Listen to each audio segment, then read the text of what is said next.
Então a pergunta é... Tá disposto a botar o sapato e atravessar tudo que eu fiz? Tá disposto? Então antes de você querer o sucesso de alguém, esteja disposto a pagar o preço que essa pessoa pagou. Com certeza. Então, renunciar, constância, perseverança, persistência, tudo isso faz parte da história de todas as pessoas que alcançaram um nível de sucesso, de prosperidade, que talvez você que está aí assistindo esse podcast deseje para sua vida.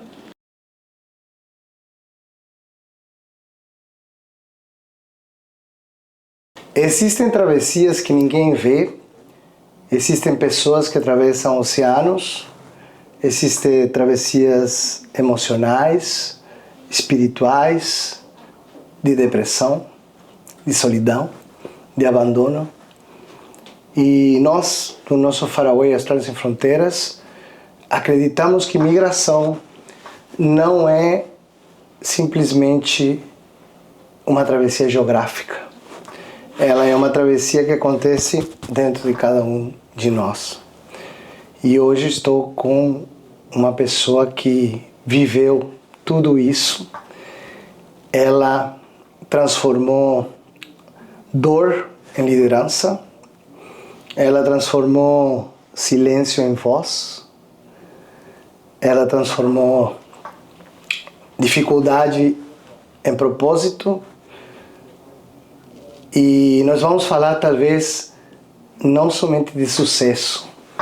Muitas pessoas mudam de país, muitas pessoas mudam de cidade, mudam de emprego, mas não mudam a mentalidade. E hoje nós estamos aqui com uma grande convidada, que é Patrícia Pimentel. Tudo bom? Muito obrigada, Marcelo, pelo convite. Que profundas as suas palavras. Glória a Deus por isso. Fiquei observando cada palavra que você foi falando e é muito bom quando você vê alguém fluir diretamente do seu coração. Então, glória a Deus. Palavras são sementes e cada palavra lançada, ela produz não apenas uma árvore, mas produz uma floresta inteira. Então, muito bonitas as suas palavras. E eu estou muito feliz e muito honrada de poder estar aqui no seu podcast. E eu tenho certeza que vai ser uma troca poderosa. Muito obrigado, Patrícia. Eu queria te perguntar, quem era a Patrícia antes da liderança? Bom, primeiro eu acredito que é uma pergunta que eu acho que todo mundo deve se fazer, o que é liderança? Eu costumo dizer que não existe liderança sem autoliderança. E a primeira pessoa que você tem que liderar é a você mesmo. Uma pessoa que ela não se lidera, ela não tem como liderar absolutamente nada. Nós que viemos de uma família e de uma história muito triste e de muitos desafios, se a gente não tivesse primeiro se autoliderado, a gente nunca teria alcançado o que a gente alcançou. Então, a Patrícia sempre foi uma sonhadora nata, desde pequena, mas eu acredito que a primeira coisa que eu tive que liderar foi a minha própria mentalidade, a minha própria situação desde pequenininha. Então, eu costumo dizer que eu nasci líder, porque cada ser humano, todo ser humano nasce líder, só que às vezes você não desenvolve essa liderança. E uma bela reflexão para você fazer hoje é o quanto que você tem se autoliderado, porque a partir do momento que você se lidera, você vai conseguir liderar absolutamente qualquer outra coisa. Uau, que legal. E me diz uma coisa, eu queria saber sobre a sua visão, né, da Patrícia que precisou morrer para nascer a nova Patrícia. Uau! O Marcelo, ele traz coisas muito profundas, eu tô gostando disso. Vamos lá, qual foi a Patrícia que teve que morrer? Eu vim de uma família, de uma casa desestruturada, de uma família totalmente... Eu acredito que isso acontece tanto no Brasil, quanto no Uruguai, no Paraguai, em todos os lugares do mundo. E como a minha família foi uma família extremamente desestruturada, eu cresci com muitos bloqueios, Marcelo. Bloqueio de rejeição, bloqueio de necessidade de aprovação, medos, traumas absurdos. Porque quando você vem de uma casa totalmente desestruturada, de uma família desestruturada, se você não matar aqueles bloqueios e aqueles traumas que você teve ali da sua infância, não tem como você construir uma nova pessoa, uma nova Patrícia. Mas eu acredito que literalmente eu morri de verdade verdade, o dia que eu me batizei. Literalmente, o dia que eu desci as águas e que aquela velha Patrícia, traumatizada, medrosa, insegura e totalmente, literalmente incapacitada, morreu para uma Patrícia que acredita nela, acredita no Senhor, acredita naquilo que carrega e acredita naquilo que o Senhor pode fazer através da minha vida. Então eu acredito que foi essa Patrícia ali quando desceu as águas que ficou e essa Patrícia que nasceu nova. Porém, Marcelo, tem uma outra coisa. A grande verdade é que todos os dias a gente precisa matar algumas coisas. Eu gosto muito da palavra decisão, Marcelo. Eu acredito que uma das palavras favoritas da minha vida é a palavra decisão. E o que é decidir? Decisão vem da palavra decídio. E o que é decídio? É matar opções. E todos os dias, quando você decide, você mata algumas opções. Então eu acredito que todos os dias a gente tem que matar crenças, matar medos, matar coisas para que a gente possa realmente chegar ao lugar onde nós precisamos chegar. Então a palavra decisão é você, decídio, é você matar opções. Então todos os dias nós precisamos matar algumas opções para que outras aconteçam na nossa vida. Oh, que legal. E me diz uma coisa, você fala da sua infância, né? Que isso conecta muito com a minha infância também, né? Eu tive uma infância bem desafiadora. Eu conto isso no meu livro, né? Austrália Sem Fronteiras, onde muitas pessoas elas veem a estrutura, elas veem a Expert, elas veem o canal, elas veem o Oxe e não veem a criança pobre, do interior, sofrida, machucada, abandonada. E eu gostaria que você falasse um pouquinho mais sobre isso, sua criança interior. Como você resgatou essa criança e superou essas crenças limitantes que deixam a gente muitas vezes, né, sem conseguir se sentir merecedor. Não me sentia merecedor de muita coisa na minha vida. Então, se puder falar mais sobre isso. Claro. Esse bloqueio de merecimento, Marcelo, é um dos bloqueios que mais impedem as pessoas de prosperar. Então, se tem uma coisa que as pessoas precisam desbloquear ao longo da sua trajetória, da sua vida, é justamente esse bloqueio. O bloqueio de merecimento, ele é um paralisador. E a maioria das pessoas que tiveram uma infância, uma vida difícil, vão ter esse bloqueio de merecimento. E detalhe, o bloqueio de merecimento ele não anda sozinho. Ele tem um monte de primo, de prima, de irmãos. Então, por exemplo, você tem bloqueio de necessidade de aprovação, você tem bloqueio de rejeição, bloqueio de paternidade. São todos bloqueios que caminham junto com o bloqueio de merecimento. E eu sou uma suspeita para falar de bloqueio, né? Porque eu vim de uma cidadezinha no interior da Bahia, chamada Conceição do Coité, que tem 70 mil habitantes. Sou filha de um ex-alcoólatra, de uma dona de casa. Eu sou a filha 03 de 5 irmãos. E é engraçado, Marcelo, que a maioria das pessoas, quando vão, por exemplo, fazer missões ou conhecer a África, eles ficam totalmente espantados. Meu Deus, olha isso, olha que pobreza, olha que miséria. E eu brinco que eu fui na África e nada me assustou. Porque aquela realidade que eu encontrei na África era exatamente a minha realidade. Eu nasci naquela pobreza, eu nasci naquela miséria, então eu não assustei. A única coisa que eu confesso a vocês que me assustou um pouco na África foi a quantidade de crianças. Porque tudo bem que na minha casa tinham 5 crianças, né? Nós somos meio que uma escadinha, eu sou 03 de 5 filhos, mas na África não. É muita criança. Então a única coisa que me assustou foi a quantidade de crianças, não o nível de miséria e de pobreza. E assim, Marcelo, não tem como você olhar para um adulto. Eu sempre falo, tem uma frase que eu gosto muito que é: nunca julgue um adulto sem primeiro conhecer a criança que ela foi. Porque um adulto, ela é só reflexo de uma criança muitas vezes machucada, ferida e que ainda não ressignificou o seu passado. Então, eu fui uma criança que teve absolutamente, Marcelo, todos os bloqueios. Eu vim de um pai alcoólatra, eu vivi situações absurdas entre o meu pai e a minha mãe de agressão na minha infância.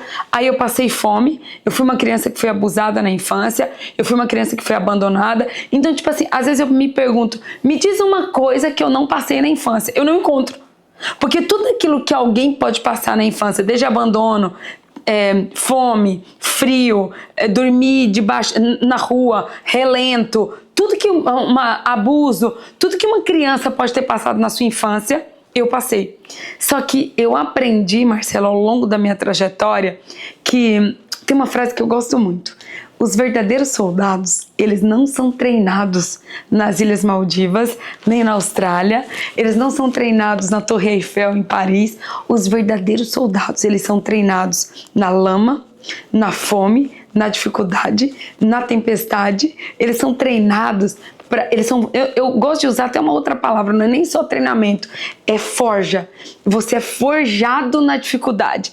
Eu acabei de passar agora, Marcelo, pela guerra em Israel. Eu vivi os 40 dias de guerra agora entre Israel, Estados Unidos e Irã. Então foram 40 dias com míssil todos os dias e a gente nunca sabia o que ia acontecer. Tinha dias, por exemplo, que a gente ia pro bunker 20 vezes, 12 vezes, 10 vezes. Então, e pra mim, Marcelo, por incrível que pareça, não foi difícil. Tipo, os primeiros dias foi um pouco assustador, porque era a primeira guerra que eu tava passando na minha vida. Mas eu lembro que eu mandei uma mensagem. Mandei uma mensagem não, a gente tava em uma aula e as pessoas começaram a comentar: nossa, a Patrícia tá na guerra, a Patrícia tá na guerra. E eu lembro que o Pablo falou uma coisa pra mim. O Pablo falou assim: a Patrícia já enfrentou guerras muito piores na sua infância. E eu falei: uau, é verdade. Por incrível que pareça, as guerras que eu enfrentei na minha infância foram infinitamente maiores do que passar na guerra em Israel. Então, e aí veio uma frase que Deus me deu. Deus me deu uma frase que é assim, ó: quem é forjado na guerra, governa na paz. O problema é que a maioria das pessoas não querem passar pelas guerras. É igual, vamos levar pro testemunho, né? As pessoas amam um testemunho. Eu quero testemunhar. Mas você sabe o que vale um testemunho? Gerar um testemunho. Quem é forjado na guerra governa na paz. Quem é forjado na guerra governa na paz. O problema é que as pessoas só querem governar na paz. Que dia? Eu gosto muito da história de Davi e Salomão, porque Salomão, ele só teve muitos anos de paz. Salomão foi o homem mais rico que já existiu na história. Esses dias, Marcelo, eu estava pesquisando qual que seria a fortuna de Salomão nos tempos atuais. E você acredita que nem Elon Musk, nem nenhum homem mais rico que já esteve na Terra, já pisou na Terra, se compara a Salomão?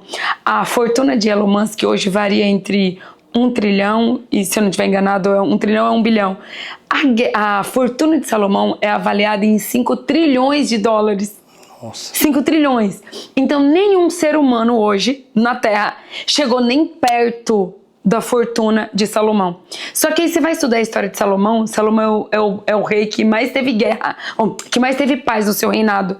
Só que ele teve um pai, que foi o que mais teve guerra. Então Salomão só governou na guerra, na paz. Salomão só governou na paz porque ele teve um pai que foi forjado na guerra. Então Salomão é o fruto daquilo que Davi construiu. Ou seja, construir um testemunho e você realmente governar na paz tem um preço, só que ninguém quer pagar. Vou dar um exemplo. Tem gente que gosta do dom de cura, que ama ter o dom de cura. Só que pra você ter o dom de cura, você tem que passar por uma enfermidade. Só quem passou por uma enfermidade que tem autoridade de curar. Então a maioria das pessoas, elas querem viver grandes coisas, mas elas não estão dispostas a passar pelo que é necessário, ou seja, pelo processo. Olha para sua vida hoje. Quantos processos você passou? Quantos processos eu passei? Então é o seguinte, se você estiver disposto a passar pelos processos, você vai vencer. Se você não estiver disposto, não tem como. Deixa eu respirar aqui. Guarda essa frase: gerar um testemunho dói. E a maioria das pessoas querem só o testemunho, mas não querem gerar o testemunho. Essa frase é forte, né? Quem é forjado na guerra governa na paz. Isso que você falou também, que o soldado, né? Ele é preparado na adversidade, na lama, né? E conecta muito com a minha história, né? De quando eu era pequeno e quando eu vim para a Austrália. Que a Austrália, eu sempre falo, é uma travessia. A gente está aqui como imigrante, né? No meu caso eu vim, não falava nada de inglês. Uau. É uma terra diferente. Parabéns pela sua história, é linda. Pois é, uma terra diferente, sem falar minha língua, sem amigos, 41 anos eu tinha, e recomeçar, né? É porque a gente já passou tudo isso que você comentou aqui. A gente já passou pela lama, a gente já enfrentou dificuldade, e aí eu queria pegar um gancho. O quanto isso te fortaleceu, né, para os dias de hoje, você resgatar, né, no meu caso também me fortaleceu muito, né, porque eu sempre digo, quando você tem um sonho e o seu sonho é maior que qualquer obstáculo, nada nem ninguém vai te deter, né? Eu tinha um propósito muito claro, muito claro. Então, quando eu vim para a Austrália era queimar os navios. Eu não tinha plano B. Uau. Eu cheguei para aqui e queimei os navios. Então tinha que dar certo. Não tinha opção de voltar. Tu tá entendendo? Então isso conecta muito comigo e, poxa, você me fez aqui ir lá dentro, né? O que eu quero com esse podcast é justamente isso, que as pessoas sintam essa essência e que elas aprendam, né? Que independente do que você estiver passando, sempre é possível você se conectar. E aí eu queria falar um pouquinho agora de identidade. Vamos falar sobre identidade. Enquanto você falava, Marcelo, eu quero trazer uma... Muitas pessoas perguntam assim, Patrícia, como que você alcançou ser presidente global de uma empresa multibilionária como é o ecossistema do Pablo Marçal? Hoje o Pablo tem um ecossistema avaliado em mais de 12 bilhões e a gente tem um ecossistema hoje com mais de 64 empresas. Eu fui CEO da Plataforma Global do Brasil, aí depois eu fui para Israel como presidente global da Plataforma de Israel e agora eu estou como presidente global de todas as plataformas. Hoje a gente tem nos Estados Unidos, em Portugal, na França, Israel, Brasil, e a gente está abrindo agora, por exemplo, a Plataforma Global da Austrália. E aí o que acontece, Marcelo? As pessoas acham que aconteceu rápido. Não aconteceu rápido. Só eu sei que foram, hoje eu tô com 38 anos, só eu sei que verdadeiramente foram 37 anos de treinamento, de preparo, de muito choro, de muita lágrima, mas também de muito investimento. E quantas pessoas perguntam assim, Patrícia, o que você fez que você acredita que foi uma grande virada de chave na minha vida? Não foi o que eu fiz, foram todas as coisas, foram todas as escolhas, todas as decisões que eu tomei ao longo da minha vida.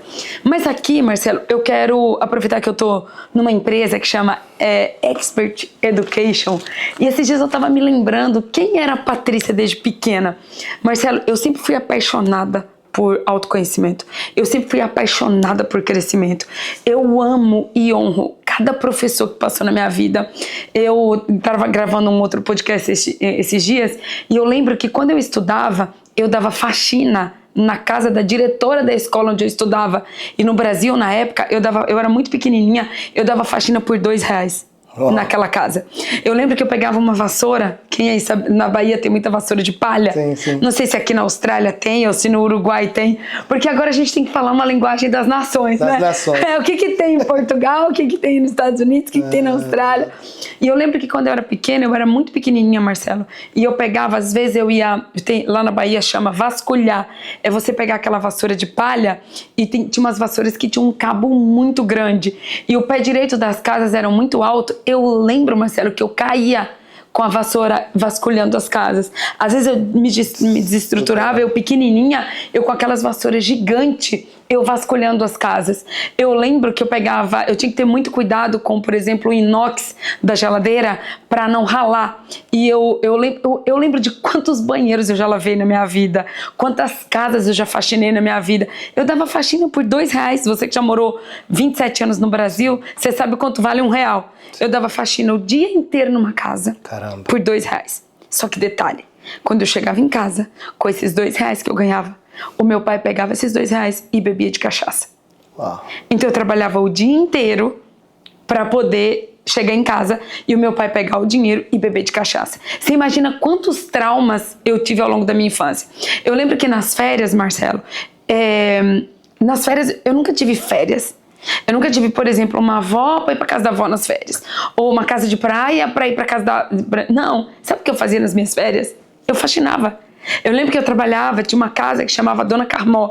Eu trabalhava todas as minhas férias na casa dessa Dona Carmó e eu ganhava R$50 no mês. R$50 no mês. E eu trabalhava o mês inteiro. E aí, com o dinheiro que eu trabalhava, eu comprava minha borracha, eu comprava meu lápis. Era um sonho pra mim comprar um lápis pra eu poder ir pra escola. Porque, tipo assim, eu não tinha mochila. Com R$50, eu lembro que dava pra comprar o lápis, dava pra comprar a borracha, dava pra comprar as coisas básicas, mas não dava pra comprar uma mochila. Não dava pra comprar, tipo, uma coisa boa. Não, era R$50. E todas as minhas férias eu trabalhava pra comprar o meu material escolar. E eu ouvindo hoje você falar ali do Tony Robbins, depois que eu cresci, quando eu fiz a minha faculdade, eu fiz faculdade, eu lembro que quando eu comecei a trabalhar, eu trabalhei de menor aprendiz em São Paulo. Eu mudei da Bahia para São Paulo, eu tinha 15 anos. E quando eu cheguei, eu fiz os 2 últimos anos da escola em São Paulo. E quando eu terminei a escola, eu falei assim, vou entrar na faculdade. Eu lembro que eu ganhava 340 e R$348, R$343 eu ganhava como menor aprendiz. E eu mesmo assim, eu falei, eu vou fazer faculdade. A faculdade era 600, eu ganhava 300. Como que eu ia pagar a faculdade que era 600 ganhando 300? Eu vendia meu vale-refeição, eu vendia o vale-transporte, eu andava uma parte a pé para eu poder chegar no ponto de ônibus. E eu lembro que eu comia, tipo, no calçadão de Osasco, eu trabalhei em Osasco como menor aprendiz, no calçadão de Osasco tinha um cachorro-quente, que o cachorro-quente na época era R$2. Então, às vezes, a minha comida do dia era um cachorro-quente o dia inteiro. Eu comia um cachorro-quente para eu poder ir para a faculdade. Então, ou seja, mas eu não deixei de fazer faculdade porque eu não tinha dinheiro. Eu podia dizer assim, eu não tenho dinheiro e por isso eu não vou fazer faculdade. Não, eu terminei a escola, eu não esperei, porque tem gente que espera. Eu vou esperar um tempo, vou fazer intercâmbio. Era o meu sonho, fazer intercâmbio. Meu intercâmbio foi com 41 anos. Mas eu falei assim, não, eu vou sair da escola e eu já vou emendar uma faculdade logo em seguida. Eu lembro, Marcelo, que assim, eu atrasava todo semestre, eu atrasava praticamente 6 meses. Eu ia pagando conforme eu ia conseguindo a faculdade. E quando eu terminei a faculdade, eu ainda fiquei 6 meses pagando a faculdade. Uau. Só que eu mesmo paguei a minha faculdade inteirinha. Eu nunca tive pai, eu nunca tive mãe, eu nunca tive um tio, eu nunca tive uma tia que pagou uma faculdade pra mim. Quando eu trabalhava no banco, eu tive uma chefe. A minha chefe, o nome dela, eu amo muito a vida dela, o nome dela chama Érica Oliveira. E até hoje eu mando mensagem para a Érica e eu agradeço muito a Érica porque ela pagou uma mensalidade de uma faculdade para mim. É tanto que hoje, quando eu quero dar um presente para alguém, se a pessoa faz faculdade, eu dou a mensalidade da faculdade. Porque foi um alívio tão grande para mim. Eu lembro que eu tava com umas 3 faculdades atrasadas. Umas 3 mensalidades, e ela pagou a mensalidade de uma. E aquilo para mim foi um copo de água no deserto. Ela pagar uma mensalidade da faculdade para mim. Então, ou seja, eu sempre valorizei muito o estudo, o crescer, o aprender.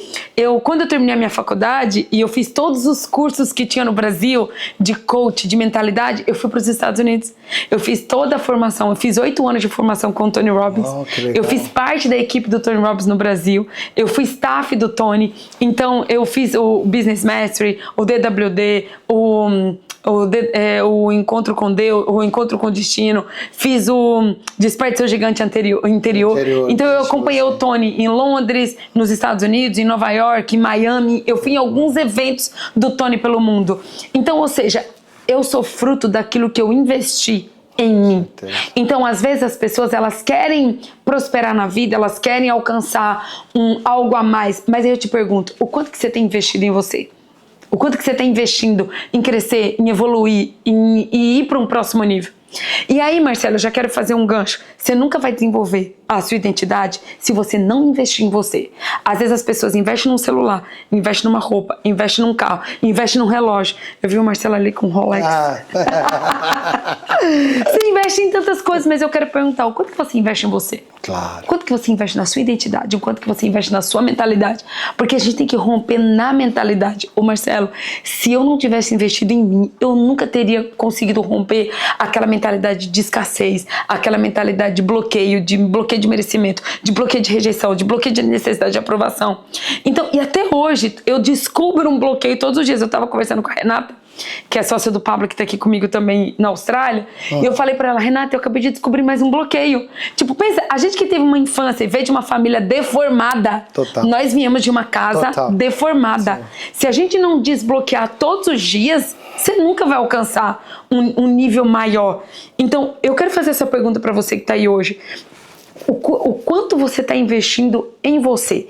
Para mim, Marcelo, o maior investimento que qualquer ser humano pode fazer é nela mesma. Então, foi muito engraçado vir para a Austrália. Sabe por quê? Tipo, a maioria das pessoas, a Austrália é longe, a Austrália é longe, a Austrália é longe. Ô Marcelo, vou te falar uma coisa? Eu achei a Austrália pertinho. Sim. Pertinho. Tudo depende do seu mapa de mundo. Marcelo, eu estava em Israel. Para eu sair de Israel para o Brasil, o cessar-fogo aconteceu numa quarta-feira e eu viajei para o Brasil numa quinta. Eu não saí de Israel na guerra porque tinha uma palavra de Deus que eu precisava romper. Enquanto todo mundo sairia, eu sabia que eu tinha que ficar. E eu não saí de Israel enquanto a guerra não acabou. E eu tenho uma veia israelense, né, judia. E o judeu, ele não foge da guerra. Ele não foge. E eu tinha essa palavra que é forjado na guerra, governa na paz. Então eu não saí de Israel enquanto não teve o cessar-fogo. Quando teve o cessar-fogo, o aeroporto ainda estava fechado. E aí eu ia demorar 50 horas para eu fazer a travessia de Israel até o Brasil. Foram 4 continentes, 5 países em 50 horas. Uau. Então eu tive que ir de carro de Israel até chegar na fronteira do Egito, depois passar umas 4 horas a pé para fazer a travessia a pé. Aí depois eu saí do Egito e fui até a Itália, em Milão. Da Itália eu fui até Portugal, em Lisboa, e de Lisboa eu fui pro Brasil. Então foram 50 horas. Marcelo, eu achei tão pertinho, Brasil, Austrália. Eu fiz uma conexão em Santiago e logo eu dormi no Brasil, acordei na Austrália. Então tudo vai depender do seu mapa de mundo. Eu vou sair daqui da Austrália, eu vou para França, da França eu vou para Londres, de Londres eu volto para França, depois eu vou para Mônaco, de Mônaco eu vou para Portugal, de Portugal eu vou para Suíça e da Suíça eu vou para Israel. Okay. Então, tipo assim, quando você tem um mapa de mundo pequeno, aí você acha tudo longe. Tudo longe. Só que agora, pra mim, os países se tornaram bairros. Então, pra mim é tudo muito perto. Eu olho pra aquele mapa, pra mim é tudo perto. Tudo pertinho. Então, qual que é o tamanho do seu mapa de mundo? Você tem que expandir o seu mapa de mundo. Tu sabe que muita coisa, né, incrível como que é o universo, né? O universo conecta as pessoas. Eu acredito que nada acontece por acaso. Existe um colapso de onda, que você está entendendo o que eu quero falar. E a gente se conectou e a gente está aqui conversando. Então, você fala de travessias, né? Eu me lembro que eu fiz uma travessia quando eu perdi tudo, né? Porque a vida da pessoa que um dia chega lá, muitas vezes tem que perder, né? E tocar o chão. E eu fiz uma travessia de Novo Hamburgo, Rio Grande do Sul, até Natal, 6 dias e meio viajando de ônibus. Uau! Aí o pessoal diz, a Austrália é longe. Que longe, Marcelo! 6 dias e meio andando de ônibus, porque eu não tinha dinheiro para avião, eu não tinha dinheiro para nada. Então eu só tinha dinheiro para pagar aquela passagem de ônibus para ir atrás de uma tia que me deu lugar para morar. E vendi todas as roupas de frio, porque Novo Hamburgo era frio e no Natal é quente. E foi uma lenda aquilo, né? Foi uma viagem. E quando você falou da criança, do lápis, né? Que você fala, o lápis que eu trabalhava, aqueles R$2 que eu ganhava, e que meu pai bebia em cachaça e tudo, me foi remetendo à minha infância pobre em Capurro, que era um dos bairros mais pobres do Uruguai, e a minha avózinha era limpadora doméstica, né? E aí ela me chamava de Marcelito, não? E eu só descobri isso depois de adulto. Ela ia comigo para o açougue com um monedeirinho dela pequenininho, abria, tirava as pouquinhas moedas que tinha para comprar um bife para mim, porque eu gostava de carne. E ela comia... Temos uma coisa em comum, eu amo carne também. E ela comia comida requentada e eu comia aquele bife, sabe? E aí hoje eu me identifico com o teu lápis, porque é a mesma história do meu bife lá, né? Que ela com muito sacrifício ela conseguia. Glória a Deus pela vida do com 9 anos também vendia bala a granel, né? E eu sempre fui apaixonado por conhecimento. Eu acredito que essa evolução, essa busca da essência, né? Aí eu quero já ir para esse outro tópico que a gente fala da mente, que a mente é tagarela, né? Tá sempre nos contando histórias, histórias. Me conta como que tu conseguiu sair, né, dessa situação toda que tu contou e se conectar com tua essência, né? Parar a mente tagarela e se conectar com tua essência. Uau, eu já quero te dizer, Marcelo, glória a Deus pela sua avó que comprava um bife. Nossa, eu vou contar uma coisa aqui nesse podcast que eu acredito, assim, eu não me lembro de ter contado isso em nenhum outro lugar no mundo, mas você acabou de me falar e eu lembrei de uma cena. Era assim, ó, na minha casa era uma pobreza, eu nem era pobreza, pra mim era miséria, era uma miséria extrema. Então, por exemplo, eu já passei 5 dias sem comer, 4 dias sem comer, e quando o meu pai voltava pra casa, e ele sobrava algumas moedas, e eu lembro que às vezes meu pai chegava bêbado e caíam umas moedas do bolso dele, e aí minha mãe catava essas moedas, e nós somos em 5 irmãos. Uau. Só que ninguém tinha coragem de ir no açougue comprar carcaça de galinha. Eu não sei se você já ouviu falar. Carcaça de galinha é o pescoço, o pé, é o sobrecu que fala, né? E tipo, a pele. E eu lembro que todo mundo na minha casa morria de vergonha porque as sacolinhas de plástico eram bem fininhas e quando você andava com a carcaça de galinha, todo mundo via que você tava com uma carcaça de galinha na mão, na sacola. E a gente morava numa casa de farinha, que era tipo um mausoléu, muito longe, e aí tinha que passar uma avenida inteira, que é a Avenida Nossa Senhora Santana, lá da minha cidade. E eu lembro que nenhum dos meus irmãos tinham coragem de comprar carcaça de galinha. E tipo assim, eu sempre que tinha essas moedinhas e que alguém tinha que comprar, era sempre eu que ia. Tipo, meus irmãos falavam, manda Patrícia. E eu lembro que eu ia o caminho inteiro com essas moedinhas. Aí eu chegava no açougue, às vezes faltava. E aí, como eu era pequena, o dono do açougue ficava com dó e me dava. E às vezes eu falava, não, então tira um pé ou tira um pescoço. Mas coloca na sacolinha a quantidade que der. E eu ficava super feliz, porque eu pensava, uau, hoje a gente tem carcaça de galinha pra comer. E eu lembrei agora de eu voltando a avenida inteira, às vezes o sangue saía, saía ali do frango, o sangue não, a salmoura da galinha, e eu voltava com aquela carcaça de galinha. E eu acho que eu nunca contei isso em lugar nenhum, mas eu celebrava tanto. Eu pensava, falando de identidade, eu pensava, eu vou ter vergonha? Será que ainda bem que eu tenho comida? Como que eu vou ter vergonha? Mas eu lembro que os meus irmãos tinham vergonha de passar com aquela carcassinha de galinha. Eu acho que agora eu acabei de descobrir mais um bloqueio. Eu acabei de descobrir porque que eu odeio frango na minha vida. Aguinha pra ela. Oh, meu Deus. Eu odeio frango. Agora acabei de descobrir um bloqueio, Renata. Não é só por causa do que a minha médica falou, mas é por causa agora eu acabei de descobrir uma cena. Então, e aqui eu já vou entrar na parte que você perguntou, da essência. Sim. Marcelo.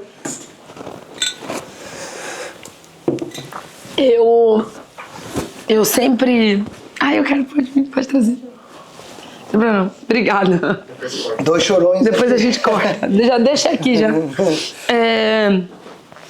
Mas, Marcelo, eu lembro que na minha casa, na casa de farinha onde eu morava, sim, tinha uma janela. E eu sempre brinco que aquela janela era a janela da esperança.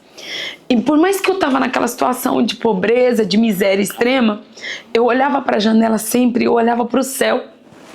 E eu olhava para a imensidão do céu.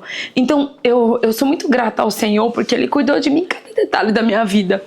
E eu olhava para eu sabia dentro de mim, Marcelo, eu tinha certeza absoluta que existia um universo de possibilidades, que eu ia viajar muito, que eu sempre conto. Eu contei uma coisa que eu nunca conto, que eu nunca contei, eu acho. Agora eu vou contar uma coisa que eu sempre conto. O meu sonho de criança, Marcelo, sonho de criança, tipo, morava numa casa de farinha, passava fome, numa pobreza e numa miséria extrema, e o meu sonho, ter um helicóptero. Ai, todo mundo tem essa reação, todo mundo. Eu sonhava em ter um helicóptero. E eu lembro que eu comprei um helicópterozinho de madeira E eu ficava para cima e para baixo com esse helicópterozinho de madeira, porque era o meu sonho. O meu sonho era ter um helicóptero quando eu era criança. Então, Deus sempre colocou dentro de mim, Marcelo, sonhos muito grandes, absurdos, que qualquer pessoa que ouvia aquilo dava risada. Então, Deus colocou uma fé gigantesca no meu coração, Deus colocou sonhos grandes, Deus colocou coragem, Deus colocou ousadia. Então eu só precisei, por exemplo, desde que eu lembro que acho que uns 8 anos de idade, quando eu saí da minha casa, com 8 anos, eu tinha um tio que ia sempre visitar a gente na Bahia e ele morava em São Paulo. Então, dentro do meu coração eu tomei uma decisão, eu não vou morar em Coité, eu vou mudar para São Paulo. Tipo, eu tinha 8 ou 9 anos de idade. Eu vou mudar para São Paulo. Então, minha primeira travessia, eu acredito, foi quando eu decidi que Coité, eu brincava, eu falava assim, Coité é muito pequeno para os meus sonhos. Eu falava assim, não tem como eu realizar os meus sonhos nessa cidade. Eu honro e valorizo a cidade que eu nasci, mas eu falava assim, gente, Coité é muito pequena, eu não vou fazer faculdade aqui, eu vou embora para São Paulo. E aí, com 15 anos, eu consegui ir para São Paulo. E depois que eu morei em São Paulo, eu morei em Recife. Depois que eu morei 2 anos em Recife, depois eu morei nos Estados Unidos 2 anos. E agora eu moro em Israel, em Jerusalém. Então, eu acredito que o que fez eu romper e buscar essa essência, Marcelo, todos nós temos uma essência. E não importa o lugar que você nasceu, você não é o lugar que você nasceu. O lugar que você nasceu não define quem você é. Não define. Aí eu nem vou usar a história do Elon Musk, nem do Steve Jobs, que o Steve Jobs começou a Apple numa garagem. Eu vou usar a história de Jesus, porque eu amo a história de Jesus. E, por exemplo, Jesus nasceu em Belém e Jesus nasceu numa armagedoura. Jesus nasceu junto com os animais. E Jesus é o nome mais pesquisado da história até hoje. A história da Bíblia, o ministério de Jesus ainda é o nome mais pesquisado do mundo e é o nosso Salvador, líderes. É o nosso Senhor. E para mim é o maior líder que existe, é Jesus Cristo. Então Jesus nasceu numa manjedoura, Jesus nasceu junto com os animais. Só que Jesus, onde ele nasceu, não define ele. Então, às vezes você você nasceu como Marcelo, você nasceu num lugar, numa periferia, ou você nasceu numa comunidade, ou como diz no Brasil, você nasceu numa favela, ou você nasceu numa cidadezinha de interior, ou você nasceu numa concessão do Coité da vida. Mas você precisa entender, você não é a cidade que você nasceu. Não é sobre onde você nasceu, mas é sobre para onde você vai. É essa travessia que você decide fazer. Com certeza. Só que você não vai conseguir se você permanecer no lugar onde você está. Marcelo, eu sempre falo que assim, novos ambientes vão te conectar com novas pessoas. Eu estou muito grata ao Senhor, porque a gente está aqui em Sydney, na Austrália, e eu só estou conectando com você porque eu decidi sair do Brasil e antes de ir para Israel, eu decidi passar pela Austrália, que é pertinho. Boa, gente. E foi por eu estar na Austrália que eu estou conectando com você, estou conhecendo a sua história, que eu já amei a sua história, já quero ler teu livro, já quero saber mais sobre a sua história, mas por quê? Porque eu me desafiei a sair do Brasil e passar por aqui. Então, novos ambientes vai fazer você conectar com novas pessoas. Eu sempre falo, Marcelo, que quando Deus quer te levar para um próximo nível, Ele não te dá coisas. Quando Deus quer te levar para um próximo nível, Ele vai te conectar com pessoas. Com certeza. Deus não conecta apenas pessoas, Ele conecta propósitos. Então foram essas pessoas e essas conexões que eu fui fazendo ao longo da minha vida, que cada uma delas eu fui desbloqueando, fui destravando. Total. E falando ainda mais sobre identidade que você perguntou, Marcelo, todos nós temos uma identidade. Só que qual que é o problema? O problema é que a maioria está com a identidade desativada. E se tem uma coisa que fez eu chegar onde eu cheguei hoje, é uma palavra ativar. Eu vou fazer uma correlação, por exemplo, agora com uma fábrica. O que adianta uma fábrica, seja de biscoito, seja de lenço, seja uma fábrica de carro? O que adianta uma fábrica desativada? A fábrica produz o que desativado? Nada. Assim são a maioria das pessoas que nos assistem.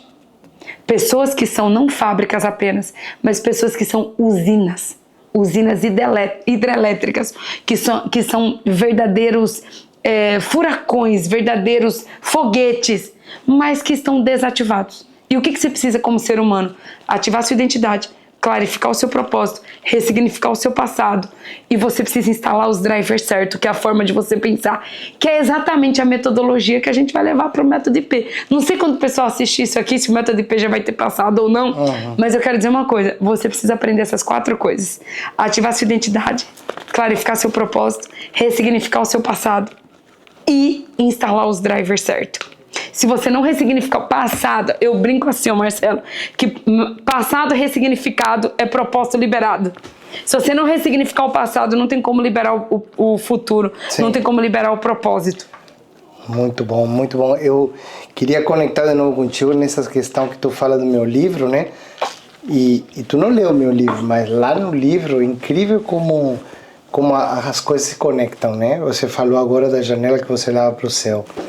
Quando me despedi da minha mãe, né, que foi a minha segunda despedida da minha mãe, e ela era muito conectada a mim, e ela me disse: meu filho, tu não está entendendo o que está acontecendo, porque eu era muito novo, e eu não conhecia meu pai, né, e ela me mandou para o Brasil.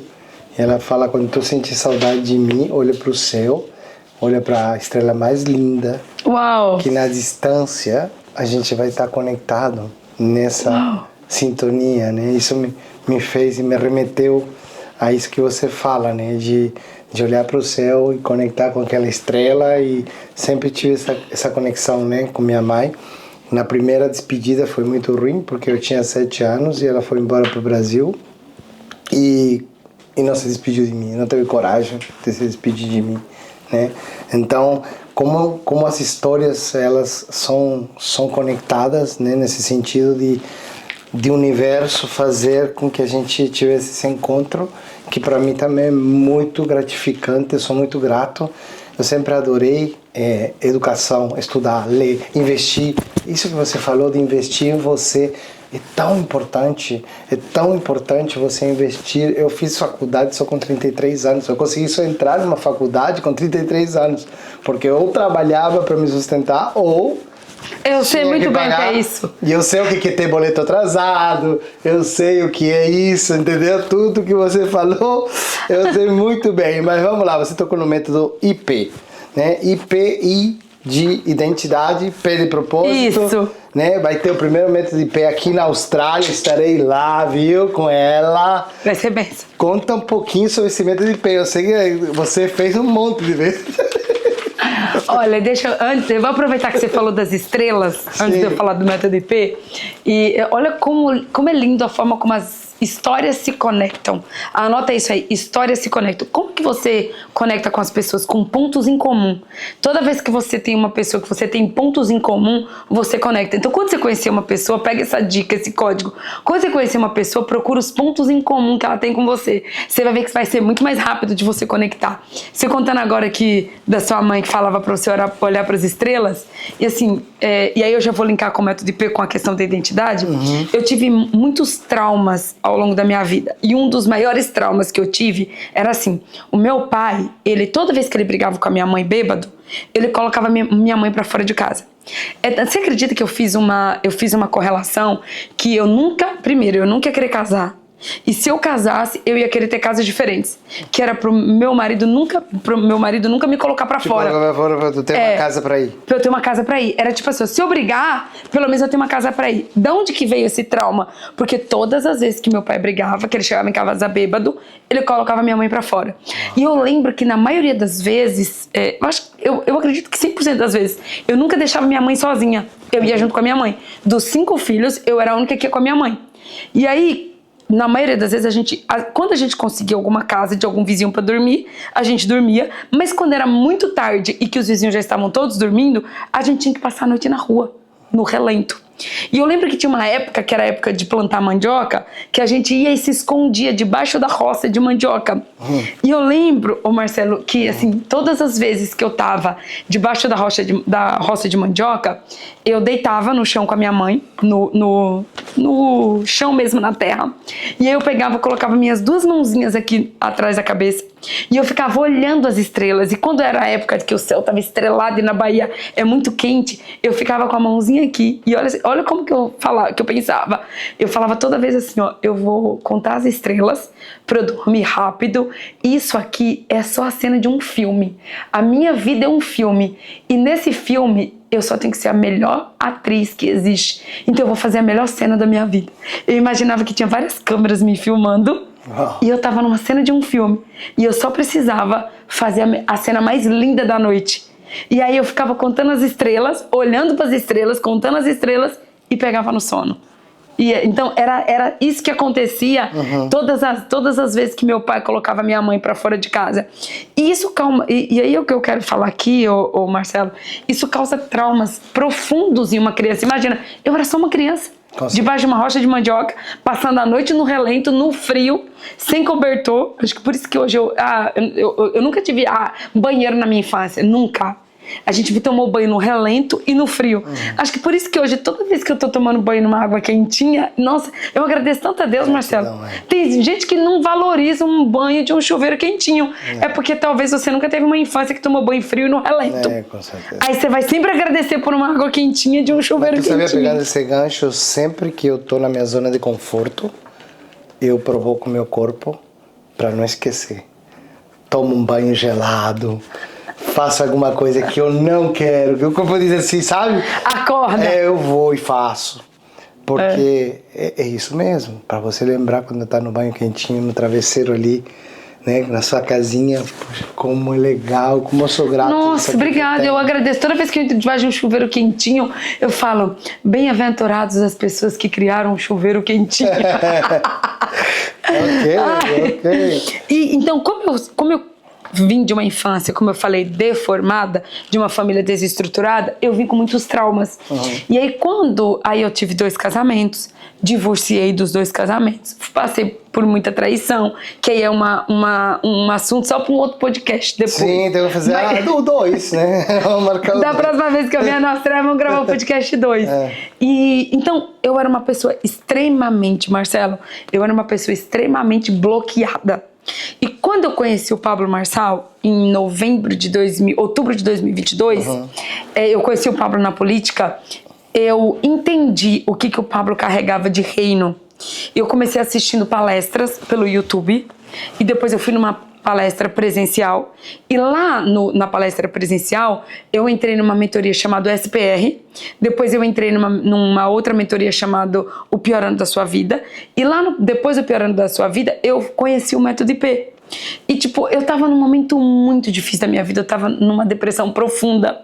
E tipo, pra mim até ir na palestra já foi muito desafiador, porque quando eu separei do segundo divórcio, eu achei que a minha vida já tinha acabado. Eu pedi pra Deus pra morrer. Eu pedi pra Deus me levar. Eu tava numa depressão profunda e eu passei 8 meses em cima de uma cama praticamente. Então, eu conheci o Pablo e o Método IP num momento muito difícil da minha vida. E quando o Pablo falou sobre o Método IP ele é uma experiência. Eu fiz o Método IP 41 vezes nos últimos 3 anos. Eu fiz o Método IP no Brasil, fiz o Método IP em Portugal, fiz o Método IP nos Estados Unidos, fiz o Método IP na França, fiz o Método IP em Angola, fiz o Método IP em Brasília, no Brasil, fiz o Método IP em São Paulo. Por quê? Porque o Método IP ele foi um divisor de águas na minha vida. Porque foi lá no Método IP que eu aprendi o poder de você ativar a sua identidade, clarificar o seu propósito, ressignificar o seu passado e ativar os novos drives. Foi lá no Método IP que eu aprendi, por exemplo, o que é a sua capacidade geradora de riqueza. O Método IP eu acredito que foi o lugar onde eu mais desenvolvi a minha mentalidade de governo e de reino. Uma mentalidade realmente de disrupção. Uma mentalidade foi lá onde eu expandi a minha mentalidade. É uma experiência. Então, hoje o Método IP ele é aplicado em alguns países do mundo. Os primeiros 20 métodos IPs eu fiz como aluna mesmo, só sentando na cadeira e aprendendo e escrevendo. Como eu te falei que eu amo o autoconhecimento, eu invisto, tem uma coisa que eu invisto é em mim mesmo, na minha mentalidade. Eu lembro, Marcelo, que todo mundo falava assim, nossa, Patrícia, mas por que você não compra um apartamento? Por que você não compra um carro? Por que você não faz isso? Porque o povo adora ficar criticando, né, e dando opinião sem a gente pedir. Não, eu falo assim, ó, a minha vida está fechada para quem quer dar opiniões. Se você quiser dar opinião, manda um pix, entendeu? Porque o povo faz muita opinião. A gente não tá aberto pra opinião. Adora dar opinião na vida dos outros, né? Não tá aberto pra pix, não tá aberto pra opinião, entendeu? Mas as pessoas falavam, você não compra um apartamento. Mas tu sabe que tu me fez lembrar outra coisa, que agora eu lembrei que eu tinha me esquecido, quando você falou que você estava lá naquela pobreza e eu estava lá no Uruguai, e eu sabia que tinha algo grandioso para mim, te juro, a mesma coisa. Uma coisa interior, né? Uma coisa interior que eu dizia assim, eu amo minhas raízes, eu nunca deixei de voltar lá. Mas tinha algo muito maior que eu sentia dentro de mim que ia acontecer. Ia romper, ia acontecer. Ia acontecer, sabe? E nunca tinha escutado uma pessoa falar da mesma coisa, né? Eu conto lá no livro também. E falando do Paulo Marçal, né? Falando do Paulo Marçal, gostaria de te perguntar o que as pessoas não entendem do Paulo Marçal. Eu acredito que as pessoas não conseguem acessar a frequência de reino que o Pablo carrega. O Pablo, ele usa muitas embalagens. Então ele usa embalagem do digital, ele usa embalagem do helicóptero, do jato particular, da família. Ele usa várias embalagens. Mas o que o Pablo carrega de reino, o que ele carrega de Deus dentro dele. O Pablo é um dos homens mais obedientes. O Pablo, se você observar quem está perto, o Pablo, ele sempre arrepia muito quando ele está fazendo os eventos. Ele carrega uma frequência, uma sensibilidade de reino. Ele é literalmente sintonizado com o reino. E as pessoas só olham o corte. O corte é uma coisa. O Pablo, filho amado do Deus vivo. O Pablo, esposo da Carol Marçal. O homem que casou com a primeira namorada, casou com a Carol Marçal, que tem 4 filhos. O Pablo que é família. O Pablo que é um reinante, que é um filho amado do Deus vivo. O Pablo dos cortes é um. O Pablo, filho de Deus. É esse Pablo que as pessoas precisam conhecer. E qual o preço da liderança? Uau! É o seguinte, eu não diria que é preço, sabe, Marcelo? Tu falou algumas coisas agora há pouco que veio uma frase no meu coração. Deus, ele ama muito mais as nossas renúncias do que as nossas conquistas. Então, a vida com Deus, ele é muito mais sobre renunciar do que sobre conquistar. E as pessoas acham que é sobre conquistar. Então, eu acredito que é muito mais sobre o que você está disposto a renunciar. Eu renuncio todos os dias. O Pablo renuncia todos os dias. A Carol renuncia todos os dias. Você renuncia todos os dias. Por exemplo, para eu estar aqui na Austrália, eu tive que renunciar a muita coisa. Então eu quero fazer uma pergunta. O que você está renunciando? Talvez você está muito preocupado com o que você vai conquistar. E eu vou te dizer uma coisa. Não é sobre conquistar. É sobre renunciar. Vou dar um outro exemplo, Marcelo. Às vezes as pessoas elas vão para um lugar sempre perguntando assim, o que eu posso tirar? O que eu posso aproveitar? Por exemplo, quando eu cheguei aqui na tua empresa hoje e vendo tudo, a primeira pergunta que eu me fiz, sabe qual que foi? Como eu posso servir o Marcelo? Só que as pessoas elas vão para os lugares e elas pensam assim, o que eu posso tirar daqui? O que eu posso me aproveitar daqui? É uma mentalidade de escassez. Porque a mentalidade próspera, ela está sempre perguntando, como eu posso servir?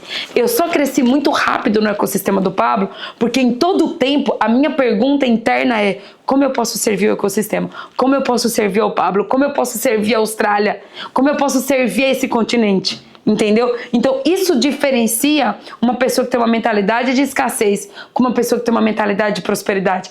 A própria Bíblia diz, a alma generosa prosperará, maior é o que serve.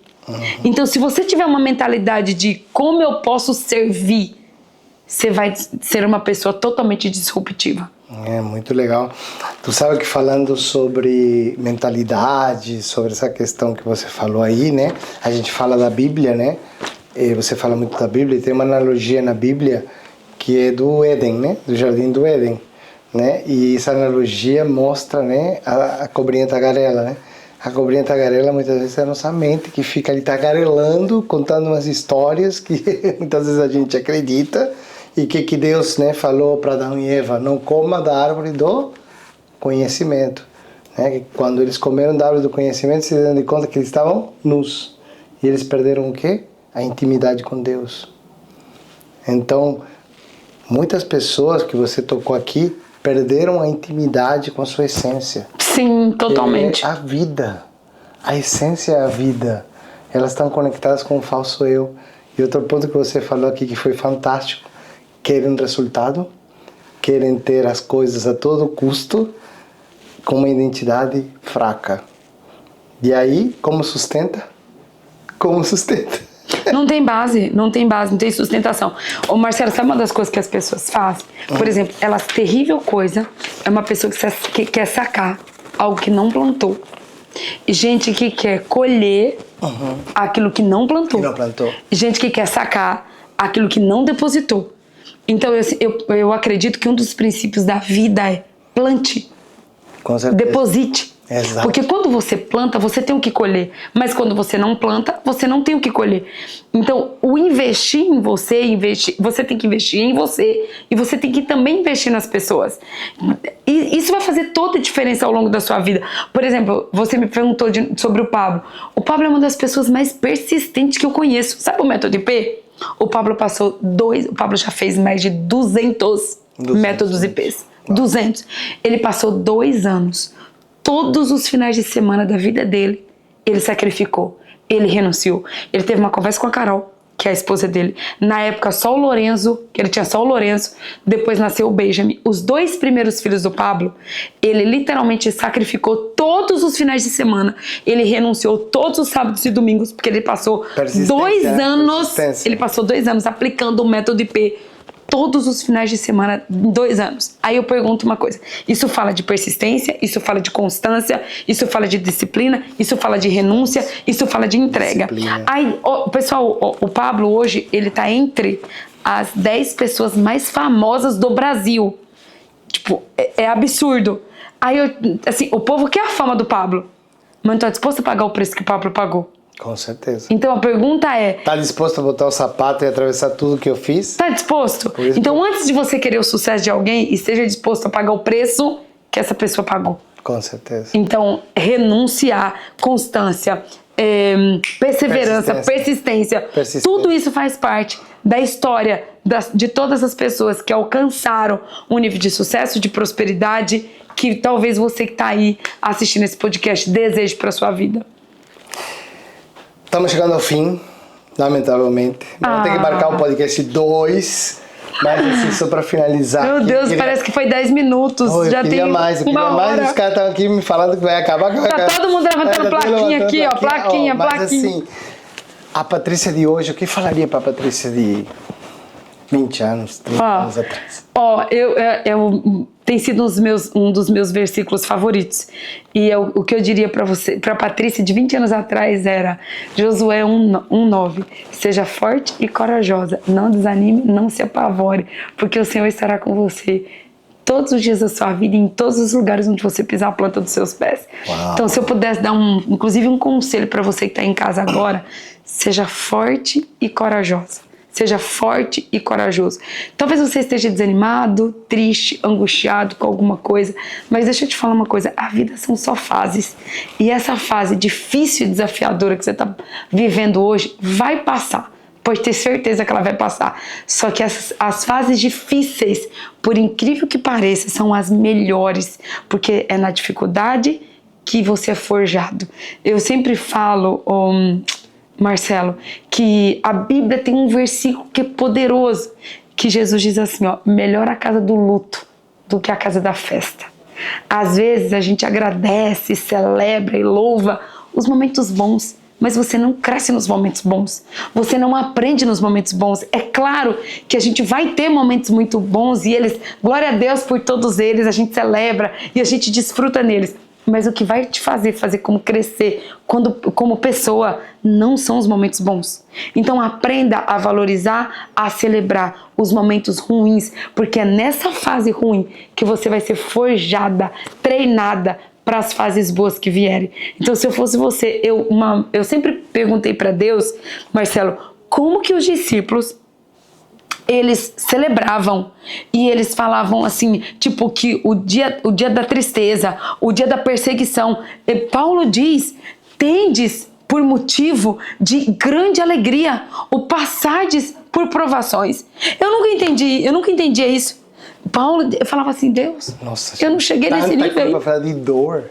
Eu não cheguei nesse nível. Quanta dor ensina. Então, ele fala assim, ó, tendes por motivo de grande alegria passar pelas provações e pelas perseguições. Hoje eu consigo entender porque Paulo falava isso. Sabe por quê? Porque quando você chegar lá no topo, você não vai lembrar dos dias bons. Você vai lembrar dos dias maus, mas que fizeram você se tornar essa pessoa forte, corajosa que você é hoje. Marcelo, eu olho para trás, eu sou tão grata a Deus pelo pai alcoólatra que eu tive. Eu sou grata a Deus pela fome que eu passei. Eu sou grata a Deus pelas noites que eu passei no relento. Eu sou grata a Deus por todos os motivos, por todos os momentos difíceis, porque foram eles que me fizeram chegar até aqui. Marcelo, quem seria você sem os momentos difíceis e desafiadores? Foram eles que fizeram você ser um empresário forte, corajoso. Foi eles que fizeram você ter as conexões que você tem hoje. Foi eles que te trouxeram até aqui. Não foram os momentos bons. Então deixa eu te dizer, aprenda hoje, agora. Talvez você olhou para os momentos ruins com raiva, com tristeza. Talvez você olhou para seu pai, para sua mãe, querendo, tipo, culpando eles. Tipo, eu não cresci na vida por causa do meu pai. Eu não cresci na vida por causa da minha mãe. Eu não cresci na vida por causa da cidade de Jonas. Não, ei. Você tem que olhar para tudo isso como uma alavanca. Foram todos esses momentos difíceis que te forjaram para você ser exatamente a pessoa que você é hoje. Eu tenho um livro, Marcelo, que chama Do Sertão para o Mundo. Meu livro. Do Sertão. Ei, se não fosse a história que eu tive lá em Coité, eu não teria nem o livro. Para o mundo. Ei, tira todas essas histórias do meu passado. Quem seria eu? Não sobra nada. Glória a Deus por cada fome, por cada desafio, por cada noite, por tudo. Foi eles que me fizeram até aqui. O pai que eu tive, né? Eu sofri violência também, uma série de coisas que eu conto no livro, né? E lá também eu tenho um capítulo que eu agradeço a ele, porque eu acredito que se eu não tivesse tido um pai como eu tive, eu não estaria aqui, né? Então, valorize seus momentos difíceis. Existem travessias silenciosas, existem talvez pessoas que estão hoje, que estão nos assistindo, que estão passando por travessias de medo, de angústia, de depressão, mas entenda que existe sempre uma oportunidade de você se conectar com essa essência e buscar dentro de você o seu verdadeiro eu, a sua verdadeira vida, porque a vida é diferente de quem você é. Eu falo que a pessoa se conecta com o falso eu, né? As histórias que você conta de você mesmo, as histórias que a mente conta, não é você. Se conecta com a sua essência. E eu quero aqui estender assim e agradecer esse momento, que para mim foi um momento de muito aprendizado, e te agradecer de coração, Patrícia, por estar aqui, Glória a por Deus. ter vindo aqui na nossa empresa. Amém. E amanhã vou aprender muito contigo. Amanhã estaremos juntos no Método de Fé. Obrigado. Glória a Deus. Obrigada pela oportunidade de estar aqui. A câmera ainda pega a gente em pé, não? Acho que tem que sentar. Eu quero agradecer ao Marcelo, quero agradecer a Expert Education. Quero aproveitar e já falar para você que ainda não está inscrito no canal, clica aqui, se inscreve no canal agora. Aproveita, clica também no sininho das notificações. Tem um outro negócio novo aí no YouTube que eu esqueci o nome. Você lembra, Rê? O nome do que tem que fazer lá no YouTube? Tem um negócio que... Apertar a campainha, compartilhar... Não, pesquisa aí. Pesquisa aí, Renata. Mas enfim, eu quero que você clique aqui. Se essa história, se a minha história, a história do Marcelo, falou com você, já pega esse link, compartilha com pelo menos 10 amigos. Eu sei que você deve ter um monte de grupo no WhatsApp. Então já pega esse link do canal do YouTube, compartilha nos seus grupos de WhatsApp. A Expert Education é a maior empresa de intercâmbio de imigração aqui da Austrália. E eles estão presentes em mais de 24 países. Gente, eu fiquei chocada, inclusive no Brasil. Sim. Então, você que quer fazer intercâmbio, por exemplo, você pode entrar em contato com a Expert Education. Mas olha, se cadastra aqui. E Marcelo, muito obrigado. Estarei lá no Brasil em outubro. Estará no Brasil em outubro? No Brasil em outubro. Como é o nome? Botão Hype. É o Botão Hype. Agora tem um no YouTube, tem um negócio novo chamado Botão Hype. Então você clica aqui no Botão Hype, que quanto mais você clicar, mais ajuda o vídeo a hypar. E a gente quer que esse vídeo alcance o maior número de pessoas, porque o desejo do nosso coração, sabe o que é? O desejo do nosso coração é alcançar pessoas e é transformar vidas.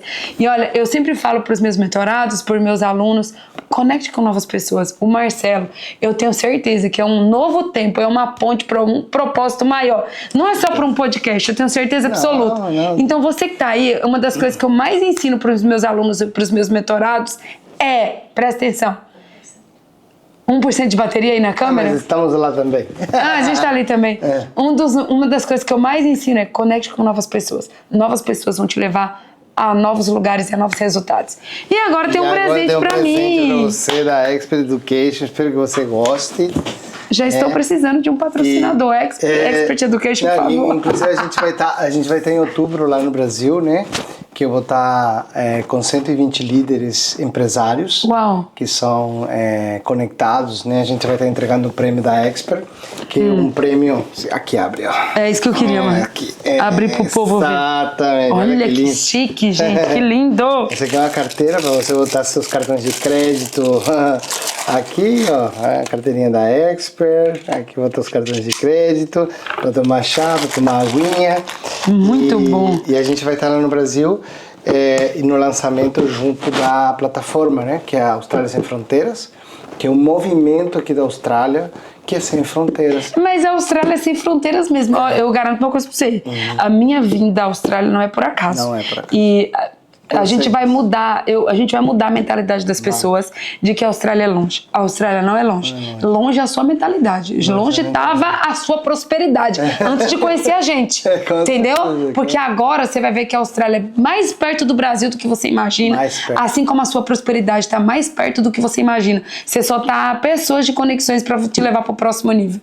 Então é isso aí, um grande abraço, curte o canal, obrigado Patrícia. Curte, comenta, compartilha. Gratidão. E vamos hypar essa entrevista aqui nossa. Bye bye, guys. Bye bye, tchau.